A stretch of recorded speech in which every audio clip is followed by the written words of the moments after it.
வணக்கம். நேயர் ஒருத்தர் என்ன கேட்டிருக்காங்கன்னா, லிப் கிஸ் பண்ணும்போதும், ட்ரெஸ்ல ஆணுறுப்பு உரசும் போதும், எனக்கு ஒரு விதமான ஃபீலிங்ஸ் வருது. செக்ஸ் ஃபீலிங் அதிகமா வருது அப்படின்ற மாரி கேட்டிருக்காங்க. இது ரொம்ப ஒரு இயல்பான ஒரு விஷயம் தான். அதாவது அடாலசென்ட் ஏஜ், யங் அடல்ட் ஒரு 24, 25 வயது வரைக்கும் கூட, நீங்க திருமணம் ஆகுற வரைக்கும், பாலியல் உணர்வுகள் ரொம்ப அதிகமா இருக்கிறது இயல்பான ஒரு விஷயம் தான். இதில எந்த தப்பும் இல்ல. ஒரு சினிமால ஒரு முத்த காட்சி பார்த்தா கூட உங்களுக்கு அந்த செக்ஸ் உணர்வுகள் அதிகமா வர்றது ரொம்ப ரொம்ப ரொம்ப இயல்பானது. அதுவும் ஒரு பெண்ணோட முத்தமிடும்போது கண்டிப்பா உங்களுக்கு அந்த உணர்வுகள் ரொம்ப அதிகமா இருக்கும். ஏன்னா, அது ஃபர்ஸ்ட் எக்ஸ்பீரியன்ஸா இருக்கும். இதே ஒரு 60 வயது, 50 வயது ஆனவங்க தாம்பத்திய உறவுல ஈடுபட்டு குழந்தை பெற்றவர்களுக்கு அந்த அளவுக்கு ஒரு பெரிய த்ரில்லிங்கான எக்ஸ்பீரியன்ஸா இருக்காது. முத்தமிடுதல் அல்லது தொடுறதெல்லாம் ஒரு பெரிய த்ரில்லிங்கா இருக்காது. ஆனா, இளம் வயதில அந்த மாரி இருக்கிறது ரொம்ப ரொம்ப ஒரு இயல்பான விஷயம். இதில எந்த தவறுமோ, எந்த குற்றமோ இல்ல. நீங்க ஒரு குற்ற உணர்வு எதுவும் டெவலப் பண்ணிக்க வேண்டாம். ஏதோ தப்பு இருக்கு. நமக்கு ரொம்ப செக்ஸ் உணர்வு இருக்குன்னுலாம் நினைக்க வேண்டாம். போன ஜெனரேஷன் பார்த்தீங்கன்னா, 13, 14 வயதிலேயே திருமணங்கள் பண்ணிருவாங்க. தொடர்ந்து ஒரு 8, 10, 15 குழந்தைகள் வரைக்கும் பெத்துக்கிட்டே இருப்பாங்க.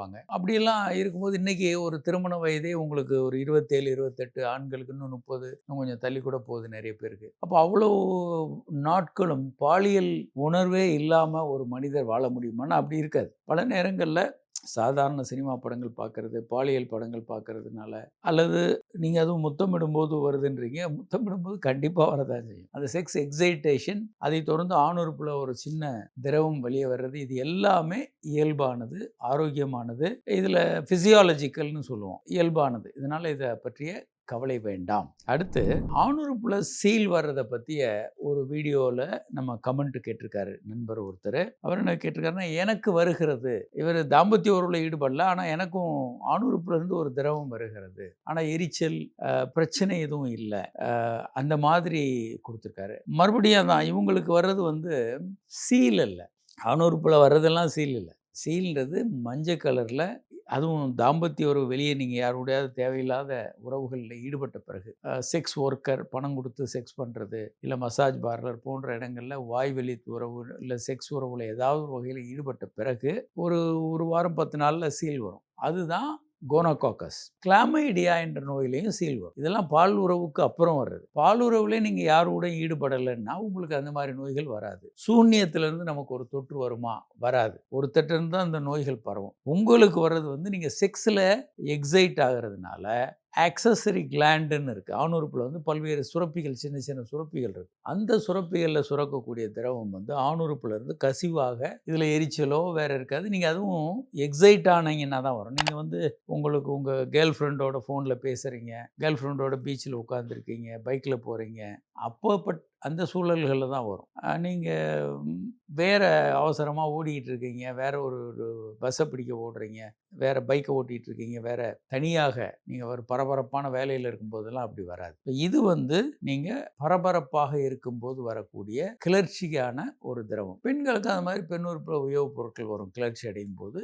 இது இயல்பானது, ஆரோக்கியமானது. கவலைப்பட வேண்டாம். செக்ஸ் பண்ணி 10 நாள், 1 வாரம், 2 நாள்லேருந்து 10 நாள் அந்த ரேஞ்சில ஆணுறுப்புலேருந்து திக்கான திரவம், எரிச்சல், கடுமையான வலி, சிறுநீர் போகும்போது எரிச்சல், அந்த மாதிரி வந்தா அது சீல். அது திக்கா இருந்ததுன்னா கோனோகாக்கஸ். ரொம்ப நீர்த்து போன இந்த அரிசி வடிக்கும்போது வரக்கூடிய நீர்த்து போன கஞ்சி மாரி வந்ததுன்னா, அது கிளாமைடியா. அதனால இந்த வித்தியாசம் நமக்கு தெரிஞ்சிரும். நம்ம செக்ஸ யாரோடையும் பண்ணல அப்படின்னா, அந்த பிரச்சனைகளே இல்ல. அடுத்து நண்பர் 3வதாக என்ன கேட்டிருக்காங்கன்னா, விந்து சீக்கிரம் வர்றதுக்கு என்ன சிகிச்சைகள் இருக்கு? இதை 3ஆக பிரிக்கலாம். லேட்டஸ்ட்டான ட்ரீட்மெண்ட்லேருந்து ஆரம்பிப்போம். ஏன்னா நெறைய பழைய விஷயங்கள்லாம் நெறைய பேசிட்டோம். பினைல் நர்வ் ஸ்டிமுலேஷன், ஆணுறுப்பை தூண்டி அந்த நரம்புகளை பலப்படுத்துதல் அப்படின்றது ரொம்ப ரொம்ப லேட்டஸ்ட் வேர்ல்டுல. அந்த முறையில ரொம்ப அற்புதமாக இது சரியாகுது. லைஃப் லாங்காவும் சரியாகுது. அது ரொம்ப சீப்பும் கூட. ரொம்ப சீப்பு. அந்த காஸ்ட் ரொம்ப கம்மியா இருக்கும். ஒரு 4, 5 முறை பண்ணோம்னா, ஒரு முறை பண்ணாலே டைம் ஆகும். நல்லா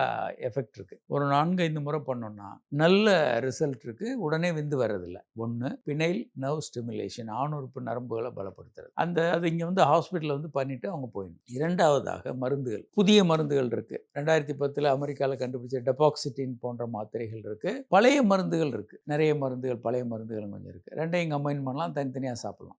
ரொம்ப அதுக்கு முன்னால என்ன பண்ணலாம்? இதற்கு மருந்துகள் இல்லாம பண்றதுன்னா, பயிற்சி. நம்ம செக்ஸ் பண்ணிகிட்டு இருக்கீங்க, சீக்கிரம் விந்து வரும்போது ஆணுறுப்பு வெளியே எடுத்துட்டு அந்த நுனி பகுதியை நசுக்கிறது. ஒரு நிமிஷம் வெயிட் பண்ணுங்க, திரும்ப பண்ணுங்க, செக்ஸ் பண்ணுங்க. திரும்ப விந்து வரும்னு தோணும்போது ஆணுறுப்பு வெளியே எடுத்துட்டு அதனுடைய நுனி பகுதியை ஸ்குவீஸ் பண்ணலாம். இதை மாற்றி மாற்றி ரொம்ப நேரம் பண்ணலாம். ஆண்கள் கீழே படுத்துக்கிட்டு பெண்கள் மேலே இருந்து உறவு கொள்வது விந்து சீக்கிரம் வராது, அதில் நீண்ட நேரம் கிடைக்கும். அதே மாதிரி ஆழ மூச்சை இழுத்து நிறுத்தி 1 2 3 4 5 6 சொல்லிட்டு ஸ்லோவாக மூச்சு விடுறது, இதில் டைம் கிடைக்கும். கெகல்ஸ் எக்ஸசைஸ்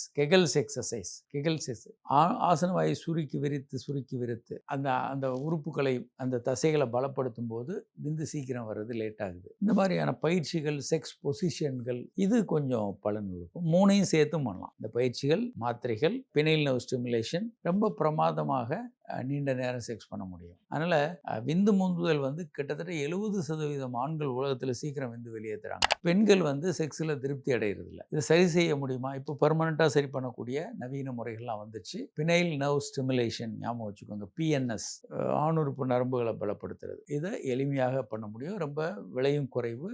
வாழ்நாள் ஃபுல்லாக அது சரியாகிறதுக்கான வாய்ப்புகளும் இருக்குது. வணக்கம்.